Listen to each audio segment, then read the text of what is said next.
დღემშვიდობისა, მოგესალმებით. მოგესალმებით, დღეს 12 ივნისია, პარასკევი, სამუშაო კვირა დასრულდა, ჩვენი სამუშაო კვირაც დასრულდა, მაგრამ ძალიან არასასიამოვნო, მარტივად რომ ვთქვა, ძალიან მძიმე თემით. ვიწყებთ ეთერს, ბუნებრივია, ის რაც ყველამ უკვე გაიგო, მაგრამ ვინც არ გაიგო, მაინც მათთვის განმარტავდა, ვიტყვი რა მოხდა, რაც იყო ჩვენი პროგრამისთვის და არა მარტო ჩვენი პროგრამისთვის ძალიან მტკივნეული, იმიტომ რომ ჩვენ ყველანი ვინც აქ მუშაობთ, ვართ პირველ ყოვლისა ადამიანები, რომელთაც გვყავს ოჯახები, გვყავს შვილები, შვილიშვილები და შესაბამისად ვართ ის ადამიანები, რომლებსაც ძალიან გვიყვარს ადამიანები, რაც არ უნდა დაგვაბრალონ, რომ არ გვიყვარს ადამიანები. ეხლა იმის მტკიცებას ქეთი და დათო, რომ ჩვენ უბრალოდ ბძულს ადამიანები და თუ დავინახეთ ვიღაცა დაეცა მათ შორის ბავშვი და ჩვენ მას ხელი არ შევაშველეთ, ძალიან შეურაცხმყოფელია ყოველი ჩვენგანისთვის, პირადად ჩემთვისაც ამის მტკიცება. თან ვერ დაუმტკიცებ ვერავის ამას, ვისაც არ უნდა რომ ეს გაიგოს. ამაზე არ მინდა საუბარი, მე მაყურებლისთვის განმარტავ, რომ ამ 2 დღის წინ ჩვენს ეთერში, შესაძლოა სამშაბათს, უფრო კონკრეტულად რომ ვთქვათ, ჩვენთან იყო არაჩვეულებრივი გუნდი ბავშვთა, რომლებიც ასრულებდნენ სიმღერის აკადემიის საიუბილეო კონცერტის სასშვენებელი კონცერტისთვის ემზადებოდნენ და მოვიდა 59 ბავშვი.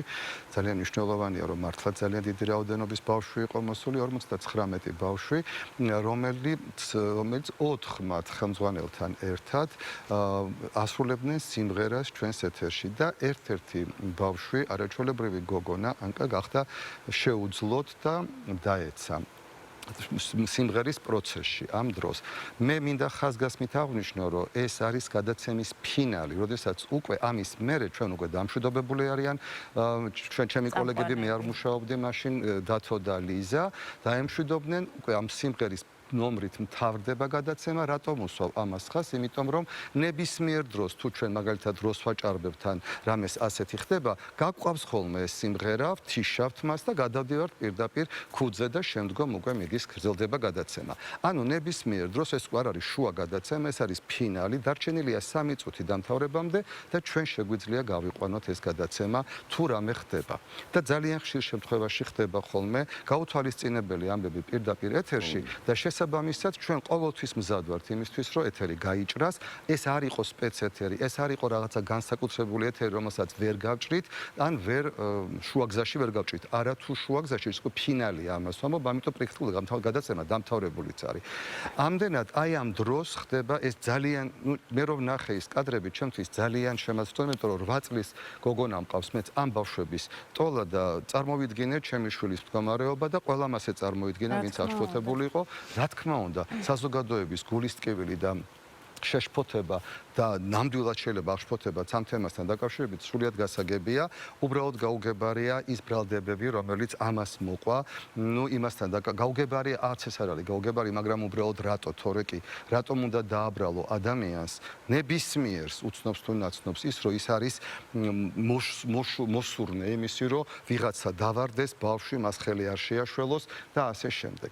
მე მაინც ავხსნი, ვისაც ეს ყველაფერი არ უნახავს და სოციალური მედია არ აქვს, ჩვენი მაყურებლების დიდი რაოდენობა შეიძლება ასეთია რა მოხდა.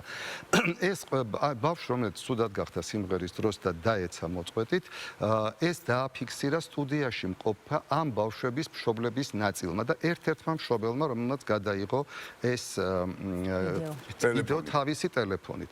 ეს ამბავი არც ერთ კამერაში, არც ერთ კადრში არ მოხვედრილა, ამიტომ ეთერში ეს ამბავი არ გავიდა. მაყურებელმა ეს ვერ ნახა. ვერ ნახა ეს ამბავი და შემდგომ 2 დღის შემდგომ დაიდო ეს თვითონ ეს კადრი ამ მშობლის მიერ გადაღებული, სადაც ეს ყველაფერი ჩანს. ბუნებრივია, გაჩნდა კითხვა და ჩვენს მიმართ, გარდა იმისა, რომ მე კიდევ ერთხელ ვამბობ, რომ აი ამ ბრალდებას, რომ ჩვენ შეგნებულად არ გავაჩეთ ეთერი, არ მივეშველეთ ბავშვს, იმიტომ რომ გვინდოდა, რომ ბავშვი ყოფილიყო ცუდად და ჩვენ ყველანი ერთად ვართ უგულო, ამას რასაკვირველია, ვერ ავხსნი და ვერც ვერავის ვერ დავაჯერებ, თუ არ უნდა ამის დაჯერება. ყველა კარგად იცნობს თუ არ იცნობს, მაგრამ ადამიანად ალბათ ვიცით, რომ როცა ადამიანი, განსაკუთრებით ბავშვი ცუდად არის, 40 ადამიანი, 60 ადამიანი, 80 ადამიანი, რომელიც არის ირგვლივ, შეიძლება თუ 20 არ აქვს მნიშვნელობა, აი ერთიც რომ იყოს, ის აუცილებლად მიეშველებოდა. ამის და ახსნა არის არიფიქრებს ადამიანი იმაზე, რომ პირდაპირ ეთერია და აქ რამე მოხდება, რომ მან ემოცია გავჭრიდით ეთერს თავისთავად ცხადი, ესეთი ყოფილა რა ერთხელ, გავჭრიდით ამ ეთერს, გადავიდოდით სტიხარზე და მივეშველებოდით იმ ბავშვს აუცილებლად, ჩემი კოლეგები, ვინც აქ მუშაობდნენ, აუცილებლად მიეშველებოდნენ ამ ბავშვს. ამიტომ მე გაჩნდა მეორე კითხვა, უფრო პროფესიული, ასე ვთქვათ, შეიძლება რაღაც ასპექტით, თუ რატომ ვერ დაინახა რეჟისორმა და კამერამ, ვერც ერთმა კამერამ ვერ დაინახა ეს ამბავი, რაც ხდებოდა სტუდიაში. მე მინდა მარტივად ავხსნა და გაჩვენოთ, ვინც არ იცის, ვინც იცის, ვინც ტელევიზიაში მუშაობს, ყველამ ესეც არ იცის, იმიტომ რომ ბევრი მუშაობს ტელევიზიაში, ისე ამთავრებს ტელევიზიაში მუშაობას, რომ სტუდიაში ჩაწერაზე ან პირდაპირ ეთერზე არ უმუშავია, ამიტომ შეიძლება ეს არ იცოდეს და მე ამას ავხსნი მათთვის, მაპატიოს იმან, ვინც იცის, მაგრამ იმათთვის, ვინც ეს არ იცის. მუშაობს დღეს, აი ხა ჩემი კოლეგები, ჩემი მეგობრები, ჩემი უფროსი მეგობრები, ჩემი ოპერატორები, რომლებიც ახლა აქ არიან და ჩვენ გვიღებენ, 6 კამერა მუშაობს. აქ არიან და აქვე მინდა დავამატო, სანამ მე ახლა სააპარატოზე გადავალ და გაჩვენებთ იქ რა ხდება, სადაც მიდის ის სიგნალი, რომელიც აი ამ კამერებიდან მიეწოდება სააპარატოს და შემდგომ გადის პირდაპირ ეთერში. ეს ოპერატორები არიან უაღრესად დიდი სტაჟის და გამოცდილების მქონე ადამიანები. ესენი არ არიან, რომლებმაც გუშინ დაიწყეს მუშაობა ტელევიზიაში და არ აქვთ გამოცდილება. შეიძლება ძალიან იჭერები იყვნენ, მაგრამ გამოცდილება არ ქონდეთ. ეს მომენტი არ არის. 40 წლიანი გამოცდილება აქვთ ამ ოპერატორებს, რომლებიც ახლა აქ არიან ჩემი კოლეგები. ანუ ესენი არიან, ვინც ძალიან კარგად იცის თავისი პროფესიული საქმე და რატომ ვამბობ ამას? იმიტომ რომ ეს ხდება შემდეგნაირად. თითოეული კამერა რეჟისორის მითითებით თუ თავის ინიციატივით ოპერატორი 60 ბავშვიდან იღებს კონკრეტულ კადრებს და მას აწვდის სარეჟისორო, სადაც არის ეს ყველაფერი წარმოდგენილი. ამიტომ ყველა მათგანს აქვს კონკრეტულად ზოგი საერთო ხედზეა, ზოგი ახლო ხედზეა. ხდება ხოლმე რომ ხდება კადრში რაღაცა, მაგრამ მოხდა ისეთი მომენტი, როდესაც ამ 6 კადრს ამ 6 კამერას თავისი დავალება ჰქონდა მიცემული და ისინი რო იღებდნენ ის იყურება არ უყურებს მთლიანად იმას რა ქვია, რა ხდება სტუდიაში, არამედ უყურებს თავის კამერაში, თავის ობიექტივში იყურება თუ რა ჩანს მის კამერაში. აი ასე მოხდა, რომ თითოეულმა კამერას რო ქონდა აღებული თავისი კადრი, ამ კადრში იმ კონკრეტულ წამებში, როდესაც ეს ამბავი ხდება, წამებში, ხო, ეს ამბავი, როდესაც მოხდა, ამ კამერებმა ვერ დააფიქსირეს, ამიტომ არც ეთერში აღმოჩნდა ეს კადრი და არც არსად არ არის. იმიტომ რომ ვერ აღმოჩნდა ეს კადრი ამ წამებში და ამიტომ იყო, რომ ვერ დაინახეს ჩემმა კოლეგებმა ვერავინ თუ რა მოხდა კადრში. ეს რომ დაგვენახა. ძალიან ბევრჯერ ყოფილა ამაზე არათუ წაქცევა და უბრალოდ რაღაცა ხარვეზი, ამ ხარვეზის გამო გამოგვიყვანია ეთერი, გადაგვიყვანია სხვა კადრზე და ასე შემდეგ. ეს რაც შეეხება ჩემს არ წარმოადგენს. რა თქმა უნდა, ეს ჩემს კოლეგებს, რომლებიც აი აქ არიან, მართლაც კიდევ ერთხელ ვიმეორებ, 40-30 წლის სტაჟის მქონე, თუ ზოგი მეტიც არა, სტაჟის მქონე ოპერატორები, რომლებიც ახალგაზრდები, ყმაწვილები მოვიდნენ ამ სტუდიაში, ამ კამერებთან დაბერდნენ პრაქტიკულად თუ ასაკში შევიდნენ, მოდი ასე ვთქვათ. ამიტომ მათ პროფესიონალიზმში, მოდით, ნუ შეგვეპარება ეჭვი, რომ მათ რაღაცა შეგნებულად არ დაინახეს, ან თუ დაინახეს, მithوارესი ბაბუები არიან და შვილი-შვილის ტოლა ადამიანები იყვნენ და თურმე არ ქონიათ არანაირი ემპათია და ჯანდაბას ბავშვი თუ ცუდად არის, მთავარია ეთერი არ გამიფუჭდეს, რომელ ეთერზე ვსაუბრობთ ხალხო, რომელ ეთერზე ვლაპარაკობთ, ოდესაც ადამიანი არის ასეთ მდგომარეობაში, ვთქვა და ვიცი და არ ვეხმარები. ეხლა მე მინდა გადავინაცვლო ჩვენ სააპარატოში და იქ აგიხსნათ თუ რა ხდება ზემოთ, რომელიც ეხლა ჩვენ აი მე მაგ ყურში ყურმელი მიკეთია და რა ხდება იქ რა სიტუაცია, რომ თქვენ ესეც იცოდეთ. აი ხა ჩვენ ვხედავთ აი ამ სააპარატოს, სადაც არის ძალიან ბევრი ეკრანი და აი ამ ეკრანზე, ხა მე ვიცი რომ ძალიან ბევრი ადამიანი რომელიც ახლა გვიყურებს, აუცილებლად დაწერს Facebook-ზე, რომ რას გვიხსნის ამდენს და რა თქვინდა. მე იმათ ვუხსნი, ვისთვისაც ეს საინტერესოა. და ვისაც არ აინტერესებს, იმან დაწეროს. ესეც არ არის პრობლემა. აი ხედავთ ახლა ამ მონიტორებს, სადაც არის მოდის სხვადასხვა კამერა. აქ ზის, აი ნახეთ, ახლა კადრები, პატარ-პატარას, ახლა მე ვჩანვარ. 6-ვე კამერა ჩანს აი ამ სააპარატოში და რეჟისორი აი ახლა აკო, რომელიც ზის, აი ახლა თქვენ ხედავთ სააპარატო პულტთან, ის ამ შემთხვევაში ჩვენ რთავს იმ კონკრეტულს, რომელსაც ჩათვლის საჭიროდ, რომ ეხლა უნდა იყოს პირდაპირ ეთერში ეს გამოსახულება.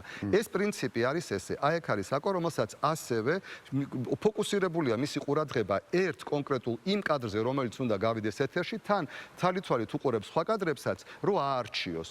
აი ამ რეჟისორსაც, აკოსაც რომ დაენახა, რომ კადრში რომელიმე ოპერატორის კადრში ხდება ასეთი რამ, კაი გამორჩა ოპერატორს და ისე აჩვენა, თუმცა წარმოუდგენელია, რეჟისორსაც ვერ გამორჩებოდა. ესე იგი არ მოხვდა ეს კადრი. არ მოხვდა სამწუხაროდ ეს კადრი ეთერში და ამიტომ ვერ გაჩერდა ეთერი. ამაშია მთელი პრობლემა და აქ თავის მართლება არ არის, ჩვენ ხსნით რაც მოხდა, რაც არის ძალიან ხშირ შემთხვევაში ობიექტური მიზეზი იმისი, რაც საერთოდ ხდება ხოლმე და რაც შემთხვევა განაპირობებს. აი ახლა აქ არიან კიდევ ჩვენი პროდიუსერები, რომლებიც არიან პასუხისმგებელი არა იმაზე თუ რა გადის ეთერში, როცა იყო საუბარი და დაწერეს სად იყო პროდიუსერი და ასე შემდეგ. პროდიუსერი აკონტროლებს წამყვანის საუბარს, წამყვანის კითხვებს, წამყვანი როგორ მუშაობს სტუმართან, რომელი როდის უნდა გადავიდეს და როგორ უნდა მოხდეს ეს ყველაფერი. აი ამაზეა პროდიუსერი პასუხისმგებელი და ნუ დავაბრალებთ პროდიუსერს და ნუ ავკიდებთ იმ პასუხისმგებლობას, რომ გინდა თუ არა ეთერს უნდა უყუროს და ყოველ კადრში ამოწმოს რა ხდება. ვერც ის ვერ დაინახავდა ამას, იმიტომ რომ კადრში ეს მომენტი არ დაფიქსირდა. ამიტომ რომ ძალიან ყურადღებით ყოფილიყო პროდიუსერი ეკრანებისკენ, ამას ფიზიკურად ვერ დაინახავდა, იმიტომ რომ ეს ასე არ იყო. არ ჩანდა ეს მომენტი ამ კადრში. აი ახლა მე მინდა სააპარატოში გადავინაცვლო და თუ რამეს ვთქვი, აგერ ჩემი კოლეგები კიდევ ჩვენ გვეტყვიან ამასთან დაკავშირებით, აი კიდევ ჩვენი მთავარი რეჟისორი კახა, რომელიც აქვეა და მე მინდა რომ მას თუ გაქვს საშუალება, რომ თუ მათ უნდათ რომ გაგვესაუბრონ და გვითხრან და კიდევ უფრო დაამატონ ჩემს მიერ ახსნილ და ნათქვამს თუ რამე მინდა რომ დავამატოთ, მაშინ შეგვიძლია რომ მათაც გავესაუბროთ, რომ მათგანაც მოვისმინოთ და ეს არ იყოს მხოლოდ ჩემი მონოლოგის სახით წარმოდგენილი. გისმენთ კოლეგებო? აქედან მოგესალმებით რუსო. გამარჯობა. გამარჯობა კიდევ ერთხელ. ესე იგი მინდა ვერაფერს ვეღარ დავამატებ. ფაქტიურად იმდენად კარგად ახსენი შენ ეს ყველაფერი. საქმე იმაშია, რომ ჩვენ გვაქვს აქ მონიტორი, რომელსაც პროდიუსინგი აკონტროლებს. სადაც გროვდება, ანუ ეს არის ის მონიტორი, რომელსაც მაყურებელიც ხედავს, ხო? და რა თქმა უნდა, ძალიან მიჭირს ახლა იმის ახსნა, რომ ჩვენ ესე იგი რაღაცა გავატარეთ, თან გავატარეთ ძალიან დიდი რამე, აი ესე ყურადღების მიღება. ამდენი წელია ბოლო-ბოლო, ხო, ამხელა გამოცდილების მქონე ადამიანები ვართ და არასდროს ყოფილა მაგის წინაშე არასდროს დამდგარ ვართ, რომ რომელი ჯობდა ეთერი დაგვემთავრებია თუ ადამიანის ჯანმრთელობა დაგვეყენებინა წინ. ეს არ განიხილება, ეს არის ჩვეულებრივი ამბავი, მით უმეტეს ბავშვები, რომლებთანაც ჩვენ ძალიან ბევრი ურთიერთობა გვაქვს და დიდი, მრავალწლიანი ურთიერთობა გვაქვს. მოკლედ, იმის თქმა მინდა, რომ ეს არის მონიტორი, სადაც არ გამოჩნდა არაფერი, თორე მე პირადად ვიდექი და ვიყავი და აღფრთოვანებულები ამ ბავშვების რაღაცა სილამაზით და გიჟივით ჩავარდი მე რომ ბავშვებისთვის მეთქვა ეს რომ ბავშვებო რა ლამაზები ხართ, რა ნიჭიერები ხართ და უცბად ბავშვი დამხვდა სკამზე, რომელიც სვამდა წყალს, ვკითხე შვილო რა დაგემართა, მეუბნება რომ დამცხა. ნუ რა გითხრათ, აი როგორ ვერაფერზე ვერ ვიმართლებ თავს, იმიტომ რომ ჩვენ ეს რომ დაგვენახა, სპეციალური ეთერიც რომ ყოფილიყო, მაინც გადაიჭრებოდა ეს. ის კი არა რომ ჩვეულებრივი ეთერი და თან იყო სრულდებოდა ეთერი. ჩვეულებრივად გადაიჭრებოდა ეთერი და თქვენ საერთოდ ვერც გაიგებდით ვერაფერს. მაგრამ ძალიან მიყვარს ისიც რომ აი რაღაცა ცოტა გვიან გამოჩნდა. მშობლებმა როგორ ვერ დაინახეს, ძალიან მიყვარს, მაგრამ ნუ ხდება წამიერად მოხდა ეს და დიდი მადლობა რუსო, დიდი მადლობა. არა ყველაფერზე რაც მოხდა. დიდი მადლობა რუსო, მე მინდა მაინც აქვე განმარტო და პატარა რეპლიკას ვიტყვი ზედაცოსთან გადავა, რომელიც უშუალოდ იყო ამ დროს წამყვანი ჩემი კოლეგა. კიდევ ერთხელ დავაზუსტო, რომ ჩვენ ძალიან გვიყვარს ბავშვები, განსაკუთრებით ამ არხს. იმიტომ რომ ის საუკეთესო მართლაც საჩვენებელი პროექტი, რომელსაც ამდენი წელიწადია, სწორედ ბავშვების სიყვარულით ვაკეთებთ რანინას სახით და ძალიან რო გვიყვარს. ამის მტკიცებაც ალბათ არც უნდა ჭირდებოდეს, თუ როგორ უყვარს მას ბავშვები, არა ესე ზოგადად, იმიტომ რომ პრიორიტეტებში გვიწერია, რომ საბავშვო რამე უნდა გქონდეს, არა, რომ მართლა თითოეულ ჩვენგანს, ვინც აქ ვმუშაობთ, განსაკუთრებული ემპათია და სიყვარული გვაქვს ბავშვების მიმართ. დათო, აი ხა შენი თვალიდან მინდა და აი ყველაფერ ამაზე, რაც მოისმინე, ნახე, დაინახე, რაც შენკენ წამოვიდა, რაც ლიზასკენ წამოვიდა, აი რაღაცა საოცარი ბრალდებები, აი ამ რა მოხდა ამ დღეს? შენ რა ნახე და რა ვერ ნახე. მე კარგადაც ვიცი რა მოხდა სამწუხაროდ, იმიტომ რომ არაერთხელ ხდება ეს ჩვენს ქვეყანაში და განსაკუთრებით ბოლო პერიოდში რაღაცა ეს უმიზეზო ბრალდებები, იგივე ყველა იცით რა არის გოგა, კიდევ ვამბობ. აქ შეიძლება ადამიანები რაღაცა ეშლებოდეს, რაღაცა ზოგადად გვეშლებოდეს რაღაცა, მაგრამ ბავშვთან, როცა ბავშვებთან არის თემა, არ არსებობს საქართველოში ადამიანი, რომ ბავშვის თემა რაღაცნაირად თუნდაც ცუდი კაცი იყო სიტყვას, რომ გუგლი დატოვოს, თუ ბავშვი დაინახა და იქ წაიქცა და დაინდა ის არ გაატარა, იცი რა გოგა, ისევ ნერვიულობ.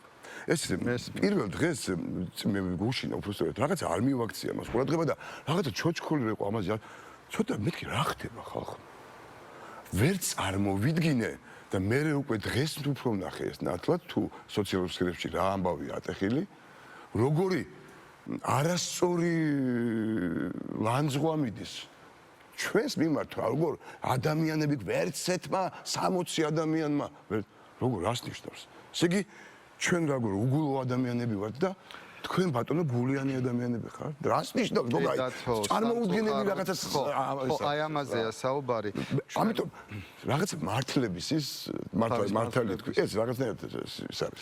ხო, მეც ასე ვფიქრობ, ერთადერთი მე მინდა რომ დავამთავროთ ახლა ეს თემა და ამაზე საუბარი, ერთადერთი კიდევ ერთხელ გამოვხატავ, არაფორმალურად მართლა შეძრწუნებული ვარ იმით, რაც ვნახე კადრები და ეს იყო მართლა ასე მეგონა რომ ჯვარი წერია ყველას და საკუთარი შვილს შეიძლება შეხედო აი ესე უკიდურესად მტკივა ეს ყველაფერი, როდესაც ბავშვს ეხება. მე ბავშვის პოზიციიდან და კიდევ ერთ დავამატებდი რომ სამწუხაროდ ამ სოციალურ ქსელებში ძალიან ცოტა პრაქტიკულად მინიმალური პოსტი და სტატუსი წავიკითხე, რომელსაც ეკითხოს ბავშვი როგორ არის. ძირითადად ბავშვი გამოყენებული იყოს საუბედუროდ და სამწუხაროდ მხოლოდ ლანძღვისთვის, სხვებისთვის და ამაშიც ძალიან ბევრი რამე იკითხება. მე ზუსტად ვიცი, ჩემო ქეთი და ჩემო დათო. ყოველ ჩემს სიტყვას ეხლა დაჯდება ძალიან ბევრი ადამიანი, უბრალოდ მე ეს ნაკლებად მაღელვებს და დაიწყებენ იმის შიფრას და წერას თუ რამდენად რაც სულ და ჩემზე პასუხების გაცემას გამეცით. მე ეს არ მაინტერესებს, მე მთავარია რომ თქვი სიმართლე, რომელიც მე უფლებაც არ მქონდა რომ არ მეთქვა